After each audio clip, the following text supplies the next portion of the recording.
de vous joindre à nous. C'est un réel plaisir de vous parler. Votre cas m'intéresse particulièrement, comme nous le discuterons plus tard dans l'interview. Pour vous présenter brièvement, si j'ai bien compris, vous étiez à l'Université hébraïque de Jérusalem.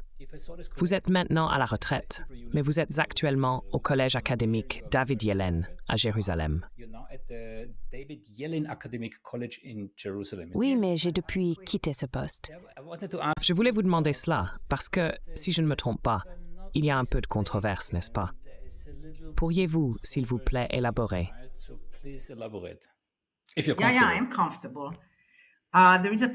Oui, cela me convient d'en discuter.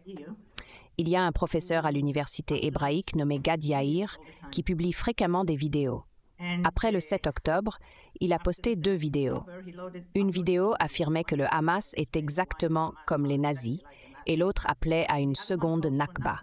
Ces vidéos ont été partagées dans un groupe WhatsApp privé pour les conférenciers, un groupe où la direction n'est pas autorisée. Les gens dans le groupe ont commencé à être d'accord avec le contenu. En réponse, j'ai écrit un commentaire. J'ai argumenté que le Hamas ne peut pas être comparé aux nazis parce que le nazisme était une idéologie soutenue par un État avec une armée visant à exterminer ou éliminer les minorités sous son règne. L'Allemagne était un tel État. Nous ne sommes pas gouvernés par le Hamas. Ils n'ont pas d'État ou d'armée de la même manière. We are not under the rule of Hamas. They are not a state with the army. And I think that a better comparison would be... Et je pense qu'une meilleure comparaison serait avec les rébellions des peuples opprimés, y compris les esclaves. J'ai cité Jean-Paul Sartre, qui a dit qu'après des années à avoir votre pied sur le cou de quelqu'un, quand cette personne a enfin l'occasion de vous regarder, quel genre de regard pensez-vous recevoir? J'ai conclu en disant: c'est le regard que nous avons vu le 7 octobre. Ensuite, je n'ai pas prêté attention aux réactions. Le lendemain matin, j'ai vu que les gens étaient furieux contre moi, me maudissant et me souhaitant toutes sortes de choses horribles. Juste 3 heures après mon commentaire, j'ai reçu une lettre de suspension du président, ce qui viole toutes sortes de réglementations. Which is against all kinds of regulations. You don't do that. And other members of... Vous ne faites pas cela. D'autres membres de la direction, y compris des directeurs, ont dit qu'ils n'avaient consulté personne à ce sujet. Ils n'étaient pas au courant de sa décision, qu'il a prise seul. Il m'a invité à une audience avant de prendre une décision, mais j'ai refusé d'y assister parce que je ne reconnaissais pas son droit de le faire. J'ai écrit une lettre expliquant ma position. Il semble qu'il ait consulté ses avocats, qui lui ont dit qu'il ne pouvait pas procéder à la suspension. Au lieu de cela, il a émis une lettre de réprimande à placer dans mon dossier personnel. J'ai déclaré que si la lettre de réprimande n'était pas retirée au début de l'année, je ne retournerais pas enseigner. Elle n'a pas été retirée et j'ai annoncé ma démission. Savez-vous ce que vous allez faire? Au lieu de travailler là-bas, je ne sais pas, j'ai beaucoup de choses à faire, comme écrire. Je demande parce qu'il est dommage de faire taire votre voix. N'enseignerai pas. Au lieu de cela, je poursuivrai d'autres activités. Oui, en parlant d'écriture, vous avez écrit au moins 2 livres. Maintenant, je suis prudent. Une fois, j'ai interviewé Omar Bartov, et dans mon introduction, j'ai mentionné qu'il avait écrit 6 livres. Il m'a modestement corrigé environ 10 minutes plus tard, en disant en fait il en avait écrit 10. Donc, je fais attention maintenant. J'ai découvert 2 de vos livres. Le premier s'intitule « La Palestine dans les livres scolaires d'Israël, idéologie et propagande dans l'éducation ». Et je crois que le second, qui est plus récent, s'appelle « L'éducation à l'Holocauste et la sémiotique de l'altérité dans les livres scolaires d'Israël ». Ici, la sémiotique fait référence à l'étude des signes et des symboles, tels qu'utilisés dans l'analyse du discours. Oui. D'accord. Cela vous rend particulièrement intéressant pour moi en tant qu'analyste du comportement spécialisé dans la linguistique. Je suis très intéressé de voir comment ce qui est enseigné dans les manuels scolaires israéliens affecte ce qui se passe à Gaza en ce moment. nous allons y venir. J'ai vu que vous avez également reçu le prix Sakharov pour la liberté de penser, qui a été décerné par le Parlement européen. Comment cela s'est-il passé? Je ne sais pas. Ils l'ont juste décidé. Je n'ai aucune idée pourquoi. D'accord. Mais ils ont dû donner une référence basée sur votre travail, non? Non, c'est dans votre itinéraire. Je pense que la décision a été influencée par certaines personnes souhaitant l'attribuer à la fois à un Palestinien et à un Israélien. Cependant, il y a eu des objections, donc la décision a été prise de le donner à représentant des 3 principales religions également. Nous avons également partagé le prix avec un prêtre chrétien d'Angola, donc c'était une décision importante.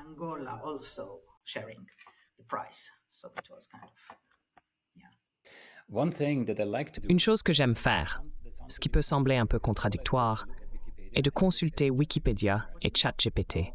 Je m'intéresse beaucoup à l'intelligence artificielle et je vois ChatGPT comme une sorte de Wikipédia sous stéroïdes, même si cette description peut paraître un peu maladroite. Lorsque je fais référence à Wikipédia, je suis pleinement conscient qu'il peut être biaisé et manipulé. Quant à ChatGPT, il est également biaisé dans une moindre mesure. Et j'ai en fait mené une expérience avec GPT au puits empoisonné.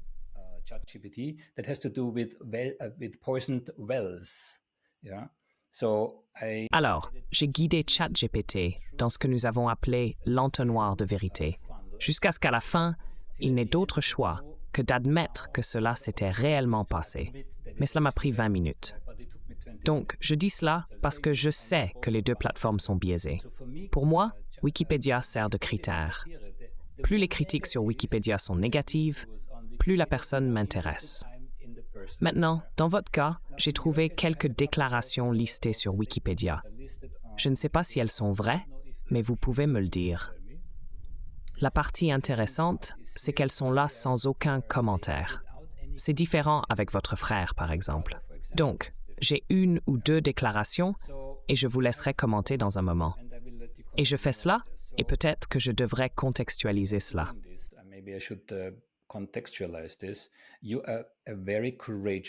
Vous êtes une voix très courageuse. Vous êtes en Israël et vous êtes très critique envers Israël, l'État d'Israël et le projet sioniste, n'est-ce pas? Alors ce que j'ai ici, c'est que vous avez qualifié les soldats israéliens de meurtriers d'enfants, destructeurs de maisons et arracheurs de vergers d'oliviers. Vous avez également mentionné l'empoisonnement de puits, y compris de puits d'eau. Vous avez dit que les Israéliens étaient éduqués pour légitimer les massacres et pour glorifier les exploits militaires de Sharon, Barak et Rabin. Maintenant, j'ai une 3e déclaration, et avant de la lire, je l'ai devant moi, mais peut-être vous vous en souvenez. Vous avez fait un commentaire très puissant sur les mères. Savez-vous à quoi je fais référence? Seriez-vous prêt à partager et expliquer cette citation?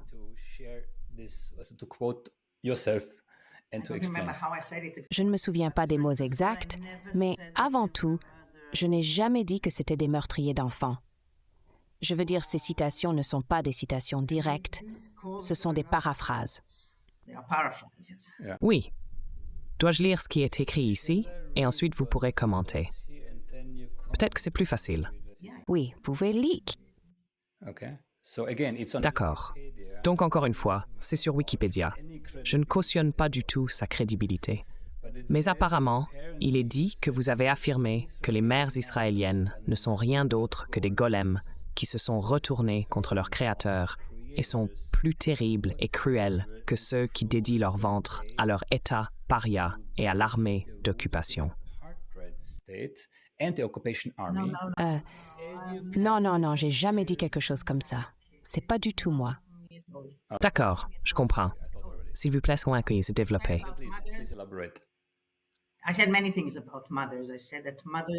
J'ai parlé des mères dans divers contextes. J'ai mentionné qu'à travers l'histoire, les mères se sont souvent rebellées contre l'autorité. Par exemple, dans la Bible, la mère de Moïse l'a caché pour sauver sa vie.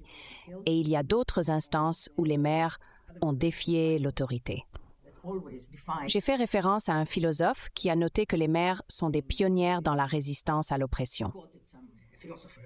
De plus, j'ai discuté du rôle des mères à l'échelle mondiale, pas seulement des mères israéliennes, en soulignant que les mères qui laissent leurs enfants combattre dans des guerres pour les intérêts d'autres devraient plutôt protéger leurs enfants. Cette idée s'inspire du concept de courage de maman. J'ai soutenu que nous avons oublié cet instinct protecteur, croyant à tort que nos enfants doivent leur service à l'État. Cette critique s'applique aux mères américaines, britanniques, israéliennes et d'autres mères dans le monde entier qui voient leurs enfants partir combattre dans des conflits qui ne sont pas les leurs. Cependant, les autres déclarations qui me sont attribuées sont complètement fabriquées.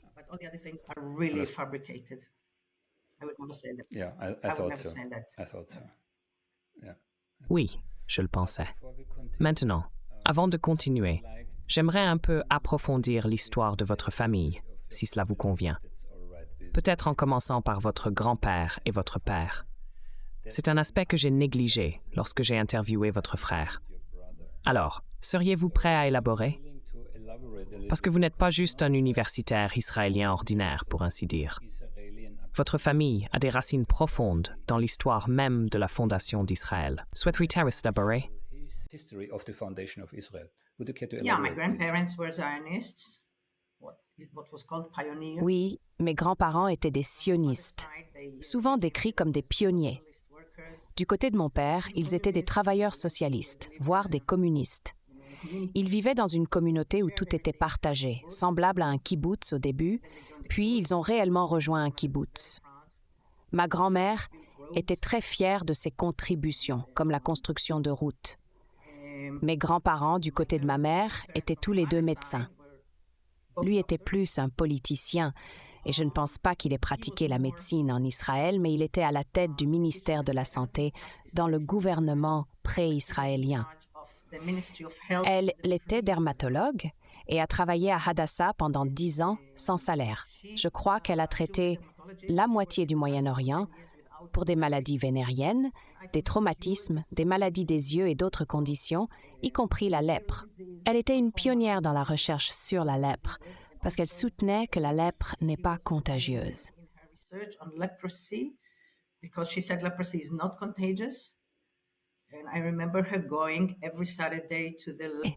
Je me souviens qu'elle visitait l'hôpital des lépreux à Jérusalem tous les samedis, qui était près de chez nous, pour démontrer que la lèpre n'est pas contagieuse. Elle méritait une chaire de professeur pour ses recherches, mais à cette époque, il ne décernait pas de professorat aux femmes. À la place, son disciple masculin l'a reçue. Malgré cela, elle était une dermatologue exceptionnelle.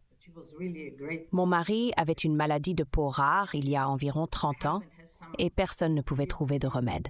On lui a conseillé de consulter les dermatologues les plus expérimentés, car ils auraient probablement eu les connaissances pour aider.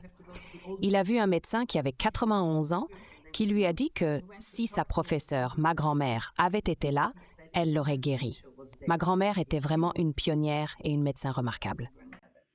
So she was really a pioneer and a great doctor. And then my grandfather belonged. Mon grand-père faisait partie d'un mouvement semi-clandestin fondé par le philosophe Martin Buber, connu sous le nom de Pacte de paix. Ce groupe prônait pour un État binational, un État judéo-arabe. Lorsque Israël a été fondé, il était supposé devenir le ministre de la Santé. Cependant, en raison de son appartenance au pacte de paix, Ben Gourion l'a envoyé en Suède pour servir d'ambassadeur.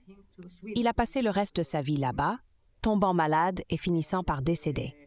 Cela s'est passé particulièrement après l'assassinat de Bernadotte. Mon grand-père était un homme cultivé et civilisé, ce qui en faisait un choix approprié pour le poste. Fait intéressant, alors qu'il n'a jamais appris le suédois, ma grand-mère, elle, l'a appris en seulement quelques mois. Pendant mon enfance, nous leur rendions visite en Suède pendant l'été.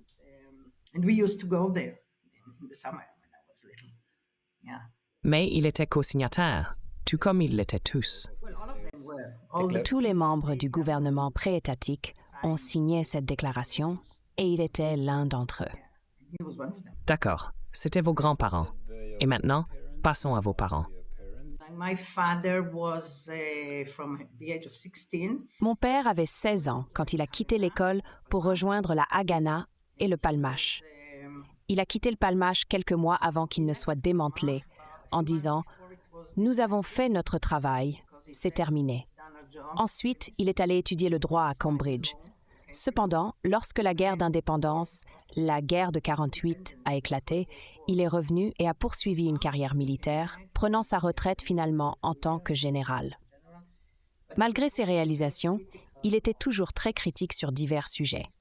En 1956, il a servi comme gouverneur de Gaza et a proposé d'accorder l'autonomie à Gaza pour servir de pont de paix entre Israël et l'Égypte. Malheureusement, le gouvernement n'a pas accepté sa proposition. Déçu, il a quitté l'armée pendant 3 ans pour étudier l'arabe et la littérature arabe.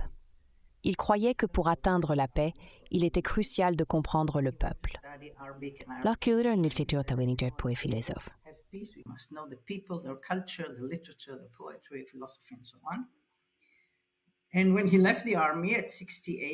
Après avoir pris sa retraite de l'armée à 68 ans, il a poursuivi son doctorat à l'UCLA, se concentrant sur Najib Mahfouz. Il est ensuite devenu professeur à l'Université de Tel Aviv. Bien qu'il se soit engagé en politique, il était plus un idéologue et trop honnête pour correspondre au moule d'un politicien typique. Cependant, il a fondé le Parti progressiste de la paix et a servi 2 mandats à la Knesset. Il a consacré la seconde moitié de sa vie à favoriser la paix entre Israël et la Palestine.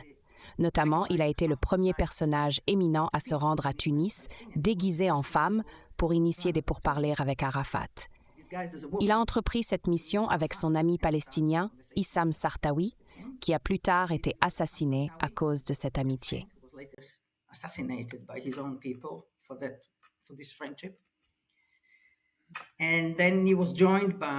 Il était rejoint par 2 autres personnes, Uri Avneri et Yaakov Arnon, et ensemble, ils ont créé le Conseil israélo-palestinien pour la paix.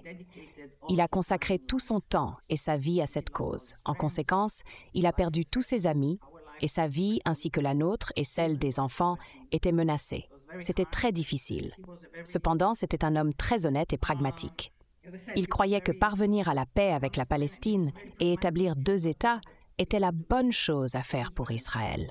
Il a été accusé de ne pas être un bon sioniste. Alors, il a poursuivi un journaliste en Cour suprême sur cette accusation. La Cour suprême a statué en sa faveur, lui attribuant un certificat affirmant qu'il était en effet un très bon sioniste. Il portait ce certificat dans sa poche en tout temps.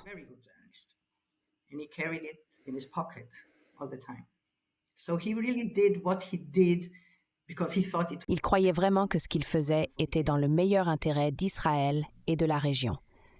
Plus tard, il a été diagnostiqué avec un cancer et est décédé.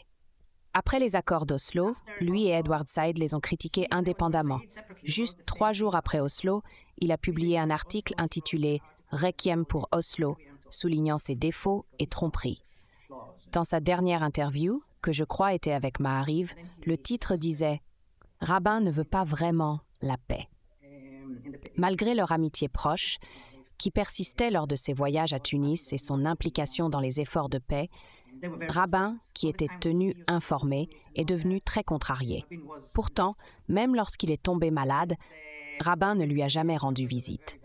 Bien qu'il n'ait peut-être pas été trop dérangé par cela, ma mère l'était certainement. Et c'est ainsi que les choses se sont passées.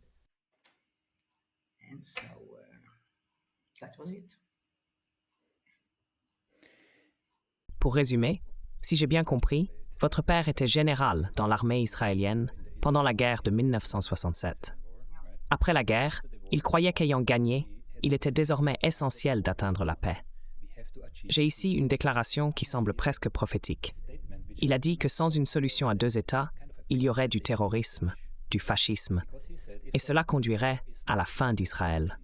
Nu mafwent potaparisuignoison pour soit à 100% acte. Mr. Samzab. I'm not entirely sure if it's 100% correct, this statement, but in that even during the war, because they started the war and they went. Même pendant la guerre, parce qu'ils l'ont initié et ont continué à avancer sans savoir où s'arrêter, son idée était d'atteindre toutes les capitales arabes et de ne pas partir avant d'avoir sécurisé un accord de paix avec chacune d'entre elles. Cependant, ces idées n'ont jamais été acceptées. Il a également prophétisé sur la situation actuelle, avertissant que les colons, avec leurs arsenaux, s'infiltrent dans la police et l'armée, nuisant finalement à Israël. Il avait une perspicacité prophétique, mais malheureusement, personne ne l'a écouté à l'époque.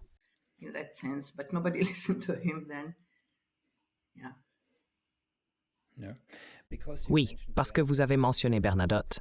J'ai effectivement cherché à en savoir plus sur son histoire. Pouvez-vous expliquer un peu? Nous n'avons pas besoin de nous attarder profondément sur ce sujet ici, mais c'est très intéressant. J'ai une autre interview avec un auteur nommé Tom Suarez. J'ai intitulé l'interview « Israël, un enfant de la terreur », parce qu'il a écrit un livre détaillant tous les actes de terreur qui ont eu lieu. Nous ne pouvons pas dire Israël, mais plutôt les précurseurs d'Israël et de l'IDF, tels que la Haganah, le Lehi et l'Irgun, étaient responsables de ces actes. L'un des assassinats qu'ils ont perpétrés était celui du comte Bernadotte. C'était un comte suédois, hautement reconnu pour ses initiatives de paix, même avant qu'il ne soit chargé du processus de paix entre, disons, Israël et la Palestine, n'est-ce pas? Let's say Israel and Palestine, right? Yes, and he was murdered. He was executed. Il a été assassiné et ce fut un moment très désagréable pour Israël. Ils ont dû reconstruire leur relation avec la Suède. C'est pourquoi mon grand-père a été choisi, comme je vous l'ai dit. C'était véritablement un homme de paix, de négociation et de culture. He was really a man of peace, of negotiation, of culture, and so on. Oui, l'assassinat du comte Bernadotte est la raison pour laquelle mon scalp a été envoyé en Suède. Was sent to Sweden? No, That I was the don't think trigger? so. Non, je ne pense pas. There were many reasons. Je pense qu'il y avait de nombreuses raisons. D'abord, c'était une forme de punition, et il voulait le ministère de la Santé, mais ne l'a pas obtenu. Ensuite, il y avait le problème avec Bernadotte. C'était la raison officielle. Ma grand-mère était toujours en colère à propos de toutes ces choses. Mother was always angry about all these things. Elle n'aimait pas ça en Suède. No, but Non, elle n'aimait pas le fait qu'il n'ait pas reçu ce qu'il méritait. receive what he deserved. Je comprends. Maintenant, si nous déplaçons le focus sur vous, que pouvez-vous nous partager sur vous-même? J'aimerais commencer, avec votre permission, en demandant comment l'histoire de votre famille a influencé vos pensées et croyances actuelles. Influence how you think today. I don't know. I think it's Je ne sais pas. Je pense que c'est un mélange de choses. Quand j'étais jeune fille, j'étais très patriotique et je n'écoutais jamais les critiques de mon père. then I went Mais ensuite, je suis partie étudier à l'étranger et j'ai commencé à entendre des choses sur Israël que je ne savais pas parce que, vous savez, nous n'avions pas la télévision ou quoi que ce soit, nous étions très endoctrinés, tous à penser de la même manière, et je pense que c'est cela qui m'a changée. Surtout quand j'étais à Paris. Là, j'ai rencontré des Juifs marocains qui sont partis à cause du racisme, et j'ai rencontré des Palestiniens, des Algériens et d'autres personnes. J'ai commencé à comprendre que certaines des choses qu'on nous disait n'étaient pas entièrement vraies. we were told were not completely true. Cela ressemble presque à un euphémisme, dire que certaines choses n'étaient pas entièrement vraies. Things not completely We were true. lied to, really. As a linguist, Oui, nous avons été induits en erreur. Finalement, j'en suis venue à comprendre le point de vue de mon père, bien que pas entièrement. Mon mari, qui avait voté pour mon père avant que nous nous rencontrions, partageait des opinions similaires. Bien que nous étions d'accord, nous n'étions pas très actifs. Cependant, nous avons participé à des manifestations et à des activités similaires. We were not active, really. We used to go to demonstrations and things like that, yes.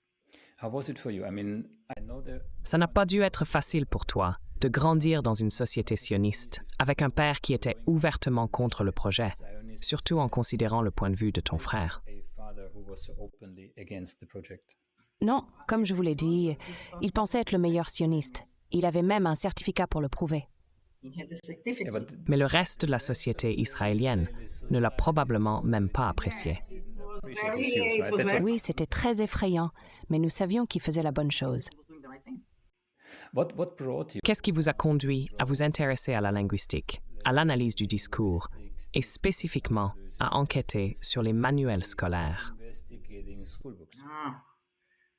Well, I studied French literature, really. J'ai étudié la littérature française et travaillé comme traducteur littéraire. J'ai terminé mon master en me concentrant sur la traduction.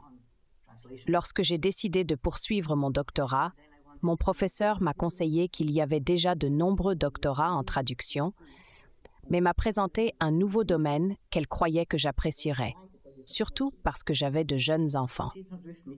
Elle m'a introduit à l'analyse du discours et au développement du langage. Cela m'a conduit à me concentrer sur le discours de l'éducation, incluant à la fois le développement du langage écrit et oral dans les écoles, qui est devenu le sujet de mon doctorat.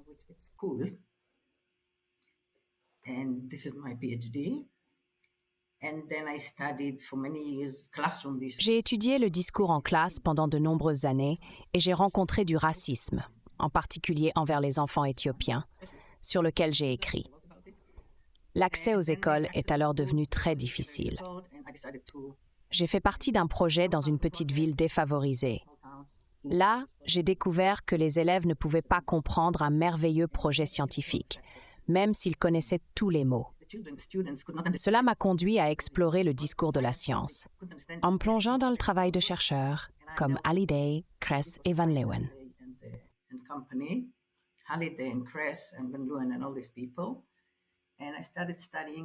J'ai commencé à étudier le langage de la science, à la fois dans les salles de classe et dans les manuels. Cette recherche a commencé il y a de nombreuses années, et le livre que je prévoyais d'écrire n'est pas encore terminé. Une fois que je me suis plongée dans les manuels, j'ai découvert un problème urgent, la représentation raciste des Palestiniens. Mon expérience en sémiotique et en sémiotique sociale, acquise à Londres, m'a équipée pour mener une analyse multimodale de ces manuels, une méthode qui n'avait pas été précédemment appliquée. Les recherches antérieures sur les manuels n'avaient pas pris en compte la page entière, à la fois les visuels et le texte, et comment ces éléments interagissent. Cette approche a conduit à mon premier livre sur les manuels. À travers ma recherche, j'ai réalisé que les enfants israéliens sont éduqués d'une manière qui pourrait conduire à un autre holocauste.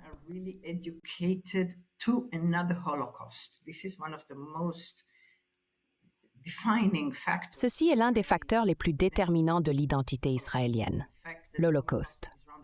Le fait que l'Holocauste soit une pierre angulaire de leur éducation signifie que dès leur plus jeune âge, les enfants sont enseignés à ce sujet. Dans les premières années, de 3 à 8 ans, les éducateurs sont très prudents, évitant d'afficher des images atroces et terribles. Cependant, après cet âge, c'est incroyable ce qu'on leur montre et dit. Comme l'a dit un historien de l'Holocauste, nous ne leur enseignons que la pornographie du mal et que nous sommes des victimes. Par conséquent, ils n'ont aucune idée de ce qu'est la normalité. J'ai décidé d'étudier cela et de voir s'il existe un lien entre la manière dont l'Holocauste est enseigné et la représentation des groupes minoritaires tels que les Palestiniens, les Éthiopiens et les Juifs arabes dans les manuels scolaires. C'est le sujet de mon dernier livre.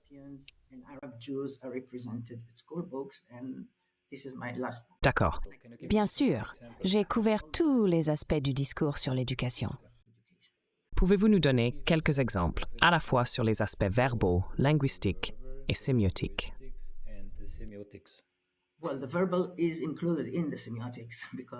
Eh bien, l'aspect verbal est inclus dans la sémiotique parce que tous les signes et les significations qu'il véhicule sont considérés. Cela s'applique non seulement aux Palestiniens, mais aussi à d'autres groupes. L'identité israélienne, ou plus précisément l'israélité, est définie en opposition à plusieurs groupes. Principalement, elle contraste avec le juif de la diaspora, qui est décrit comme ayant péri dans l'Holocauste. Le juif de la diaspora est dépeint comme faible, manquant de force physique et incarnant les stéréotypes antisémites d'être efféminé, excessivement studieux, et ainsi de suite. En contraste, le sionisme aspirait à ce que les Juifs soient forts, à travailler la terre, à pouvoir utiliser une arme à feu et à maîtriser un cheval arabe. Essentiellement, il visait à émuler les Arabes, valorisant la force physique et la prouesse. They wanted to be like the Arabs, I mean, like to indigenize themselves in the Middle East. Je veux dire, ils visaient à s'indigéniser au Moyen-Orient. C'est l'un des principes les plus importants du sionisme, la négation de la diaspora. L'idée était que toute la vie que les Juifs avaient eue pendant des milliers d'années dans d'autres pays devait être effacée, supprimée, et qu'ils devaient renaître. Pour les premiers socialistes comme Ben Gourion, cela était acceptable. Ils voulaient nier, renier et oublier leur histoire, y compris leurs antécédents religieux et sociaux, et les pogroms, entre autres. Puis, les personnes pour qui ils voulaient fonder l'État, la communauté juive européenne, ont été exterminées. Alors, ils ont cherché d'autres juifs et les ont trouvés dans les pays arabes. Cependant, les juifs des pays arabes ne voulaient pas nier leur vie antérieure parce que leurs expériences n'étaient pas aussi négatives.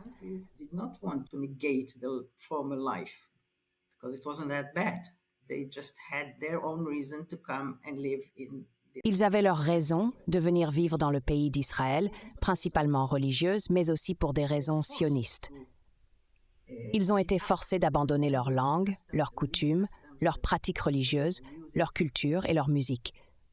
Ils ont été traités comme des citoyens de seconde ou de troisième classe pendant 3 générations. Cela est également vrai pour les Juifs éthiopiens.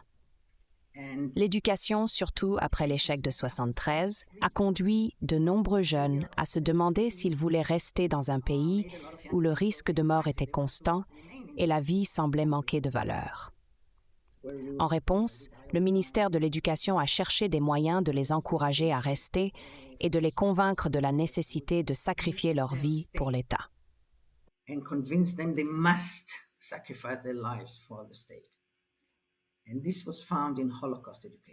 L'éducation sur l'Holocauste est devenue un point d'attention majeur, avec une approche très intensive. Par exemple, le guide du professeur pour le 2e grade suggère que les Juifs ont été exterminés parce qu'ils manquaient d'un État. Cela implique qu'avoir un État permet maintenant l'autodéfense contre les menaces potentielles, en nommant spécifiquement les Arabes. Cette comparaison entre les nazis et les Arabes est fréquente, non seulement dans la rhétorique politique, mais aussi dans les matériaux éducatifs. Les Palestiniens, lorsqu'ils sont mentionnés, sont souvent absents de la culture, du discours, de la conscience et des manuels scolaires israéliens. S'ils sont représentés, c'est typiquement comme des problèmes plutôt que comme des êtres humains.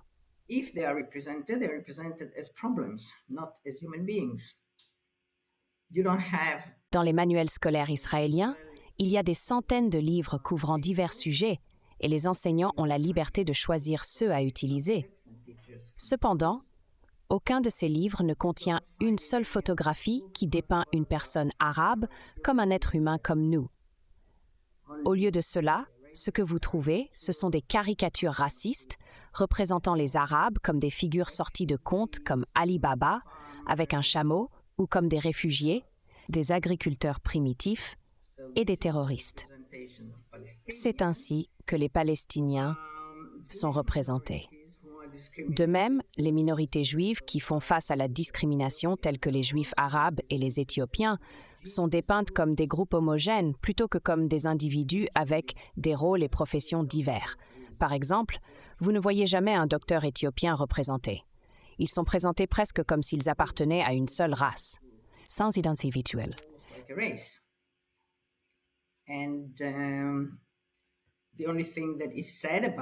La seule chose mentionnée à leur sujet est la manière dont l'État gère ces problèmes. Ils sont tous perçus comme des problèmes. Ce qui unit tout le monde, c'est l'Holocauste. Il est devenu ce qu'on appelle le traumatisme choisi d'Israël, affectant tout le monde. Une étudiante éthiopienne, une amie, lui a dit « Je voulais me sentir israélienne, alors je suis allée à Auschwitz. C'est la porte d'entrée pour être israélien. » De plus, les victimes de l'Holocauste sont représentées en groupe et non comme des individus, même si toutes les informations sont disponibles. Ainsi, à part Anne Frank et quelques autres, ils ne sont pas vus comme des individus. Comme le professeur Zimmerman et Zuckerman l'ont souligné dans leur nouveau livre sur l'Allemagne, ils ne sont pas reconnus comme des individus.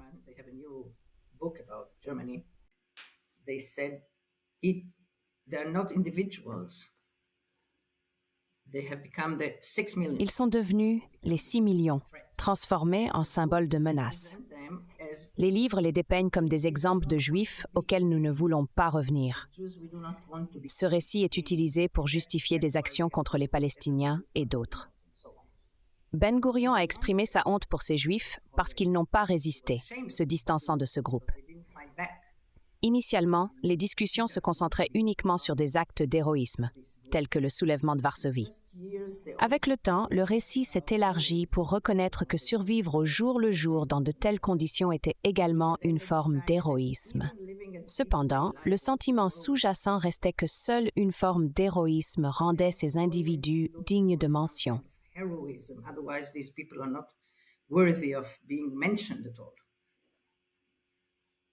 Ce qui est clair, c'est ce que j'appelle, ou ce que d'autres appellent, le projet sioniste. Cela n'a rien à voir avec l'Holocauste, car cela a commencé en 1880. Moi-même, avant de commencer ce voyage, il y a environ 1 an, en commençant par ma première interview avec votre frère basée sur son livre « Le fils du général », que j'ai lu il y a 10 ans et qui m'est toujours resté en mémoire, je croyais également qu'Israël avait été créé à la suite de l'Holocauste.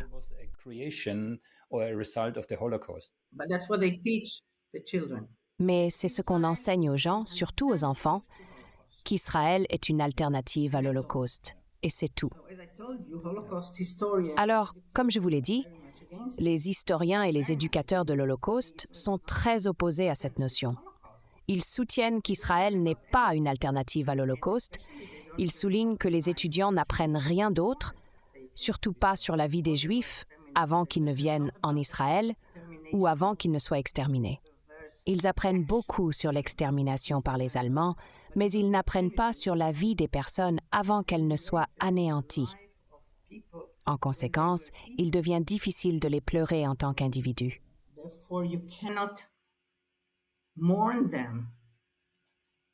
Et vous ne pouvez pas ressentir d'empathie parce que vous ne pleurez pas un tas d'ossements sur une charrette, ce qui est ce qu'il leur montre. Vous pleurez des personnes qui ont vécu. Vous pleurez Anne Frank parce que vous savez quelle sorte de fille adorable elle était. Vous ne la voyez pas dans sa mort, vous la voyez dans sa vie. Et quand vous ne montrez aux gens que cela, vous ne pouvez pas les pleurer. Vous ne pouvez pas vous identifier à eux. Au lieu de cela, vous devenez juste très craintif. Tout le monde nous déteste, tout le monde veut nous exterminer et nous devons nous protéger, surtout contre... La menace existentielle est cruciale pour cela. Même maintenant à Gaza, ils disent que c'est une guerre de oui.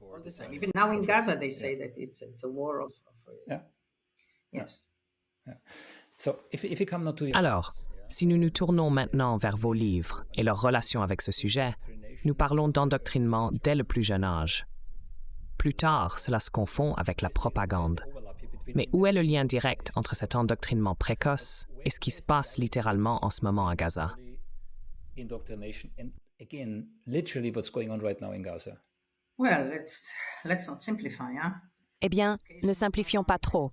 L'éducation englobe bien plus que de simples manuels.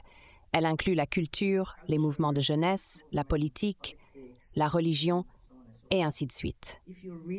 Si vous lisez les témoignages des soldats dans les livres publiés par Breaking the Silence, vous verrez que beaucoup d'entre eux, surtout dans le livre remarquable de Noam Chayut, La fille qui a volé mon Holocauste, qui est une lecture essentielle pour quiconque cherche à comprendre cette question. Il est l'un des fondateurs de Breaking the Silence.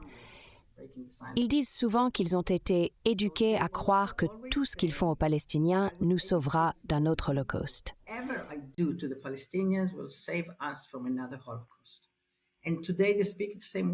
Aujourd'hui, la même rhétorique est utilisée. Les gens assimilent les Palestiniens aux nazis, les étiquetant comme tels. C'est pourquoi je crois qu'il est important de clarifier qu'ils ne sont pas des nazis. Ce sont des personnes occupées qui se sont rebellées de manière dure et féroce, semblables à d'autres rébellions que nous avons vues et dont nous nous souvenons, comme celles en Algérie et au Brésil. Ces rébellions étaient marquées par une colère significative. De plus, les assimiler à des nazis implique que le dialogue est impossible parce qu'ils sont considérés comme antisémites, entre autres raisons. Cette mentalité suggère qu'ils ne sont pas des parties avec lesquelles nous pouvons négocier.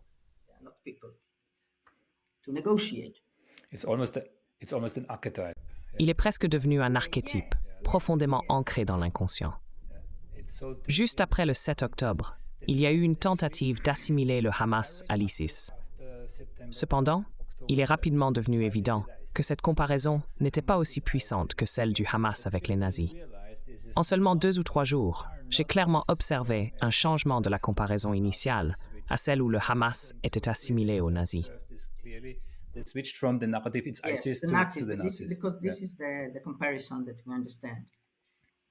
Parce que nous comprenons cette comparaison.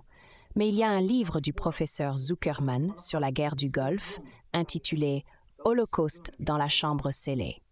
Nous devions aller dans la chambre scellée chaque fois qu'il y avait un bombardement, et les gens se sentaient immédiatement comme les pauvres juifs sans défense. Aussi, dans les manuels scolaires et les questions d'examen de matriculation, il y a un chapitre sur la formation de la mémoire de l'Holocauste. Ce chapitre ne mentionne pas l'Holocauste lui-même, mais énumère toutes les attaques terroristes par les Palestiniens depuis 1975. Après chaque rapport sur les attaques, comme le meurtre à Munich ou Entebbe, et tous ces événements, il est dit que dans ces événements, les Israéliens ressentaient leur vulnérabilité et faiblesse et ont commencé à s'identifier aux survivants de l'Holocauste.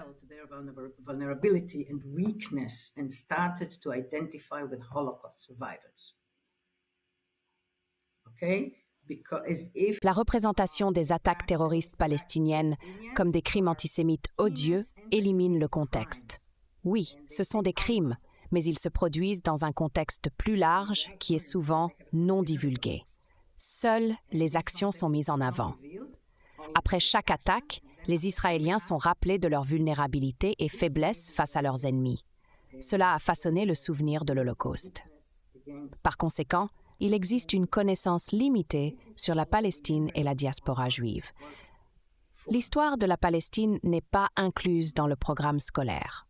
Par exemple, un livre de géographie déclare que Jérusalem a toujours été la capitale d'Israël, avec une note précisant que cela exclut les 2000 ans pendant lesquels les Juifs étaient absents de la région. Ainsi, ces 2000 ans sont effectivement ignorés. So these 2000 years are erased. Ottoman Empire, Jesus, I don't know everything. L'Empire ottoman, Jésus et de nombreux autres sujets sont inclus, soulignant la nature délibérée et frappante de cette comparaison et de cet endoctrinement. À l'âge de 17 ans, les élèves visitent Auschwitz, enveloppés dans un drapeau israélien et accompagnés de soldats armés. Cette expérience les rend extrêmement nationalistes et avides de vengeance, non pas contre les Allemands, mais contre les Palestiniens, qu'ils considèrent comme des exterminateurs potentiels. Un anthropologue qui a accompagné des écoliers à Auschwitz a documenté leur réaction. En quittant le camp de la mort, certains élèves ont exprimé des sentiments extrêmes, disant des choses comme « Nous allons faire la même chose à Gaza. Ils méritent 4 holocaustes ». Ces commentaires n'ont pas été critiqués par les enseignants. Did not, criticize it. By the way, he brings. Au fait, il partage une histoire sur un voyage qui incluait à la fois des étudiants arabes israéliens et juifs israéliens. Pendant ce voyage, le meurtre de Muhammad Abu Khdeir a eu lieu. Il a été brûlé dans la forêt de Jérusalem. Immédiatement après cet événement, le directeur et les enseignants des étudiants arabes israéliens les ont rassemblés et ont souligné l'importance de ne pas héberger de haine ou de chercher à se venger. Ils ont encouragé à se souvenir du voyage comme une opportunité de favoriser l'amitié et l'acceptation. Cependant, les enseignants juifs n'ont pas adopté une approche similaire. Cela suggère qu'il pourrait y avoir une intention de créer des individus mus par la vengeance et la xénophobie. Le message sous-jacent semble être que l'autre est responsable de toute leur tragédie, les conduisant à agir comme on leur a instruit.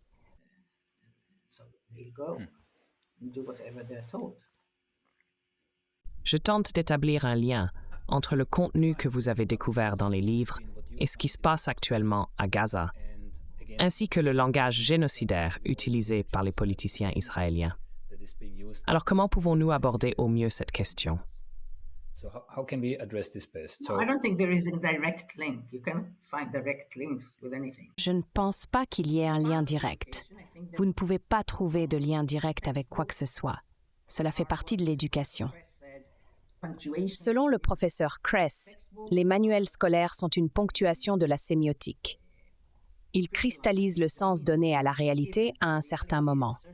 C'est pourquoi, lorsque les gouvernements changent, ils se disputent au sujet des manuels scolaires, en particulier dans les études civiques et l'histoire. Et c'est tout.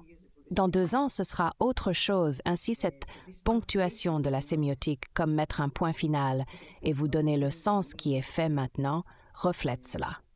That is made now. Okay? It reflects that. But I don't think the textbooks have such a Mais je ne pense pas que les manuels jouent un rôle aussi crucial. role. I think they're Ils sont importants parce que les étudiants doivent les lire pour les examens. Donc, c'est probablement la seule chose qu'ils lisent sur ce sujet. C'est ce qu'ils savent. Cependant, il y a beaucoup d'autres choses à part les manuels qui influencent la culture, la mentalité et même les chansons populaires. Ces chansons parlent toutes de notre terre, de notre patrie et de la croyance que nous devrions mourir pour elle. die for it and so Nous avons tous été avec ces chansons. we were brought up on these songs. All of us. I'm asking, Je demande parce que, pour un étranger, il semble difficile de croire ce que nous entendons aujourd'hui de la part des politiciens israéliens est accepté. Donc il doit y avoir un système très sophistiqué de propagande, de manipulation et d'endoctrinement qui est actif depuis au moins 50, 60 ou 70 ans, n'est-ce pas?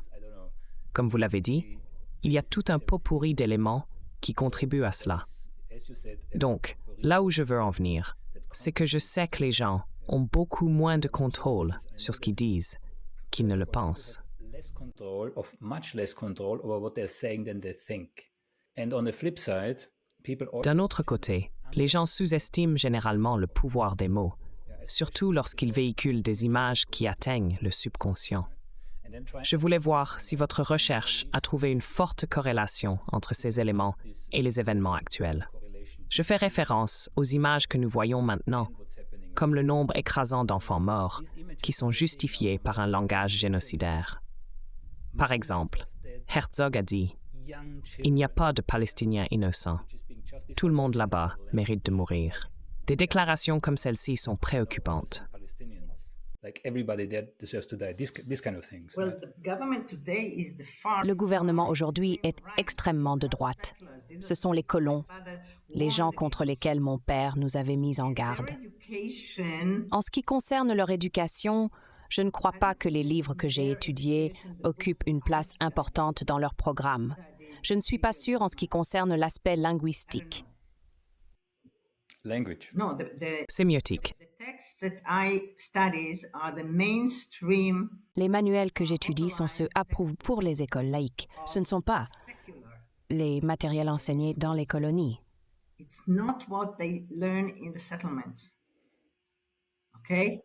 Okay, but D'accord, mais la plupart des 300 000 réservistes de l'armée actuellement sont juste des gens normaux, n'est-ce pas? Ils ont des emplois et des familles. Exactement. Donc, ils sont le public qui lit ces livres. so I don't that's the think audience who read those it's, books. it's a direct link. They have other things. And C'est un lien direct. Il se concentre sur d'autres aspects, mais je crois que cette éducation, en particulier concernant l'Holocauste, leur inculque, comme je dirais, une peur intense. Cette peur est si accablante qu'ils feraient tout pour éviter une tragédie similaire. Ils croient sincèrement qu'ils font tout ce qui est en leur pouvoir pour l'empêcher. everything to prevent it. And this Cet état d'esprit est ce qui rend le racisme si terrible. okay, that you can feel Vous pouvez avoir des sentiments profonds pour des gens et des enfants qui, vous est-il dit, sont des vôtres, parce qu'ils appartiennent à une communauté imaginée. Vous ne les connaissez pas personnellement. Pourtant, vous ne ressentez rien pour les gens et les enfants qui, vous est-il dit, sont vos ennemis. C'est là que le racisme entre en jeu. told are Je pense que le discours israélien est extrêmement raciste, y compris dans les conversations de tous les jours. Israeli discourse is terribly racist. even everyday discourse, everyday talk. If you come to Israel, everybody asks you immediately if you... Si vous visitez Israël, vous constaterez que les gens demandent souvent si vous êtes juif, et si oui, si vous êtes séfarade ou ashkénaze. Beaucoup considèrent cela comme de la conversation banale, mais c'est en réalité enraciné dans le racisme. Ce type de racisme est profondément ancré et est devenu évident dans les attitudes actuelles. Les gens s'identifient profondément aux individus enlevés qu'ils croient faire partie de leur propre groupe, malgré le fait de ne pas les connaître personnellement. Pourtant, ils se sentent indifférents envers les femmes, les enfants et les autres considérés comme étant du côté opposé. Cette profonde indifférence est une manifestation claire du racisme profondément enraciné. L'éducation a joué un rôle significatif dans la perpétuation de ce racisme, pas seulement à travers les manuels scolaires, mais par divers moyens. J'ai entendu Ben Gurion dire qu'il se fichait des otages. Ne parlons pas de lui. D'accord? Il n'est pas pertinent pour cette discussion. D'accord. D'accord. Non, ce gouvernement entier est composé de fondamentalistes fous et de criminels. Que pouvons-nous dire? C'est très typique d'un gouvernement fasciste. Oui, le fascisme semble réapparaître dans un certain nombre de pays.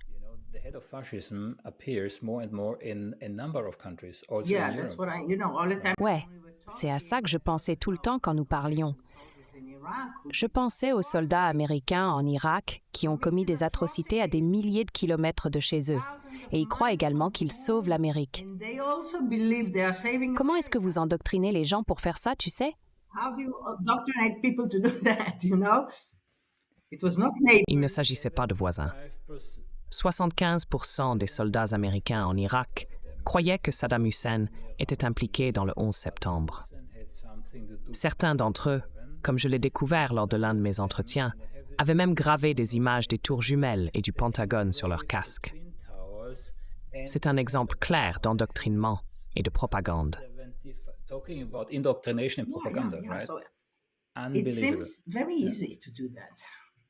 Il semble très facile de faire cela. En Israël, des voisins sont venus et ont massacré des gens. Donc, vous pourriez comprendre la peur, la colère et la croyance que si nous ne les écrasons pas, ils commettront un holocauste. Les gens oublient que nous sommes une puissance nucléaire et qu'ils n'ont rien. Donc peut-être que vous pouvez comprendre.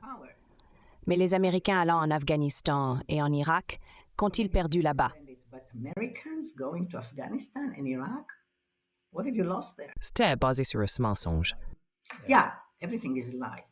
Oui, tout est basé sur des mensonges, y compris le mensonge qu'il n'y a pas de personnes innocentes à Gaza. La plupart des Gazaouis ne sont pas des terroristes. Ils ne sont pas venus pour nous massacrer. La plupart des Gazaouis veulent vivre en paix. Mais ce fait est souvent oublié. Des situations comme celle-ci sont enflammées par des politiciens comme Ben Gvir et d'autres figures nuisibles. À propos, connaissez-vous l'emplacement du festival de musique qui a été attaqué le 7 octobre par le Hamas? Savez-vous où il se trouve? À quelle distance cela se trouve-t-il de Gaza? C'est très proche, semblable à la distance jusqu'à Tegucigalpa. En même temps. 1 kilomètre? 10 kilomètres? Non, c'est très proche, juste à côté de la frontière. L'ambassadeur Friedman, que j'ai interviewé, a attiré mon attention sur ce point. Je paraphrase ici. Il a dit « Imaginez avoir un festival de musique juste à côté d'un camp de concentration. Maintenant, imaginez que les gens du camp de concentration peuvent voir et entendre tout cela. Puis ils se libèrent après, je ne sais pas, combien de décennies de souffrance. »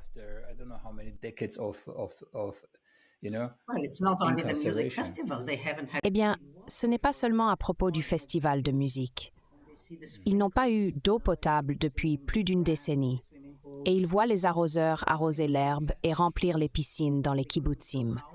Il y a de nombreux problèmes. Ils n'avaient pas de nourriture convenable. Ils ne pouvaient pas sortir, étudier ou voyager. Il y a beaucoup de raisons, pas seulement le festival de musique. Mais encore, la plupart de ces personnes n'ont pas commis ces actes. Ce fait est souvent négligé. La plupart de ces personnes n'ont pas commis de massacre, de viol ou l'une des atrocités associées aux terroristes. Cependant, c'est toujours comme ça. En Israël, même ceux qui s'identifiaient auparavant comme des sionistes de gauche se déplacent maintenant vers la droite. Oui, il y a un glissement vers la droite dans toute la société israélienne, ce qui permet probablement à Netanyahou et à ses collègues de maintenir leur position. Oui, bien sûr, il s'appuie sur cela. C'est un cercle vicieux. La société se décale davantage vers la droite, entraînant plus d'oppression. Cette oppression accrue produit alors plus de terrorisme, qui à son tour conduit à plus de répression, et le cycle continue. Ils sont intéressés par cela pour de nombreuses raisons. D'ailleurs, je continue de penser à ce que tu as lu sur Wikipédia, où il était mentionné que j'avais dit que les soldats sont des meurtriers. J'ai été convoquée à la police et interrogée. Ils m'ont dit que j'avais téléchargé une vidéo où je traitais les soldats israéliens de meurtriers et les membres du Hamas de combattants de la liberté, entre autres. J'ai dit que je n'avais jamais fait ça et demandé où était la vidéo.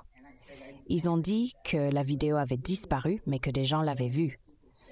Soudain, j'ai pensé que peut-être certaines personnes avaient lu cela sur Wikipédia.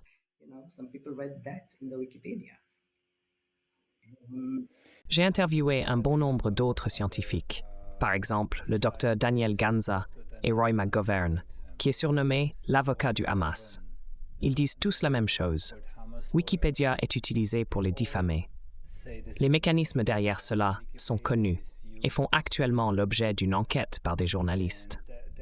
Donc, malheureusement, si vous voulez connaître la distance de la Terre à la Lune ou combien de secondes il y a dans 1000 ans, vous pouvez compter sur Wikipédia. Mais quand il s'agit de questions politiques ou sensibles, vous ne pouvez pas lui faire confiance, car cela dépend de qui écrit le contenu.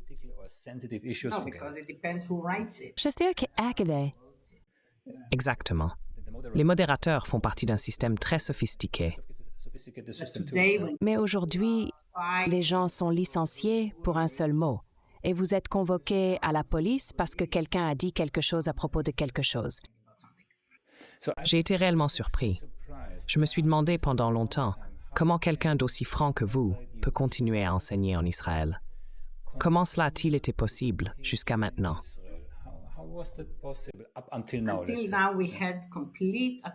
Jusqu'à présent, nous avions une liberté académique totale, plus que dans tout autre endroit que je connaisse. J'ai créé mes propres cours et enseigné ce que je voulais. Personne ne m'a jamais surveillé ou censuré. Malgré les plaintes de groupes fascistes extérieurs, l'université a toujours maintenu que tant que les étudiants étaient satisfaits, c'était tout ce qui importait. Nous avions vraiment une liberté académique totale, sauf pour les conférenciers arabes, qui étaient surveillés.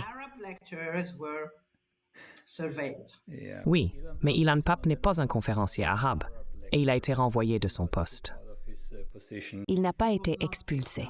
Oui, il a dû les poursuivre en justice par la suite, et en conséquence, il a été réintégré. Oui, il y avait quel problème? À la fin, il aurait pu rester s'il l'avait voulu. Cependant, il a choisi de partir à cause des menaces de mort. Au départ, j'ai décidé de partir. J'ai dit que je ne pouvais pas travailler dans une institution dont le président m'a qualifié de soutien au terrorisme. S'il ne retire pas sa déclaration, je ne reviendrai pas. Envisagez-vous toujours d'intenter une action en justice contre le collège? Non. Non, tout d'abord, je ne suis pas intéressée à poursuivre en justice. Ces processus sont longs et problématiques. De plus, beaucoup de juges en Israël ont de nos jours un certain biais. Donc non, je ne veux pas m'engager dans cela. Techniquement, je pourrais parce que c'est de la diffamation. Je n'ai jamais dit que je soutiens le Hamas ou quoi que ce soit de ce genre. Mais s'impliquer dans des affaires juridiques signifie s'y immerger profondément. Et j'ai d'autres priorités. Je retourne à mon travail sur un livre concernant le discours scientifique que j'ai repoussé pendant de nombreuses années et je vais me concentrer là-dessus. And I'll do that. On that note, Sur cette note, Nurit, merci encore pour votre temps. C'est vraiment apprécié. wish you all the best Je vous souhaite tout le meilleur sur ce nouveau chemin dans votre vie. in your new part of your life.